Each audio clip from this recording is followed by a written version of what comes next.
Hello সবাইকে, কোনো এক রবিবার দিনের কিছু মুহূর্ত আপনাদের সঙ্গে ভাগ করে নিলাম। সকালবেলা শুরুই হয় আমার রাত্রে থেকে ভেজানো জিরে, ধনে, মেথি আর জোয়ান ভেজানো জল ফুটিয়ে খাওয়ার থেকে। প্রেগনেন্সির সময় এই ড্রাই ফ্রুটসগুলো ভিজিয়ে প্রচুর খেতাম। মাঝখানে একটু বন্ধ হয়ে গিয়েছিল, আবার শুরু করেছি। 3টে আমন্ডস আর কিছু পাম্পকিন সিড ভিজিয়ে রেখে দিয়েছিলাম আর সকালবেলায় সেগুলো খেয়ে নিয়েছিলাম।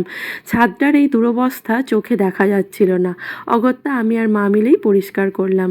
কোনো জায়গা পরিষ্কার করার পরে কি সুন্দর নিট অ্যান্ড ক্লিন লাগে। কুটুকে একটু দুধ আর মুড়ি খাইয়ে চলে গেলাম সোজা বাজারে। বাড়িতে একটুও মাছ ছিল না, নিলাম একটা গোটা রুই মাছ আর কিছু চিংড়ি মাছ আর চিকেন। আমাদের বাড়িতে রোববার দিন পূর্ণিমা অমাবস্যা বা একাদশী না থাকলে চিকেনটা হয়, কারণ আমি খাসির মাংস খাই না, তাই চিকেনটা হয় মাস্ট। এরপরে লাঞ্চে ছিল উচ্ছে আলুর চচ্চড়ি, বেগুন ভাজা, মা একটা কষা মাংস দিয়েছিল আর এখানে চিকেনের ঝোল আর সাথে লেবু।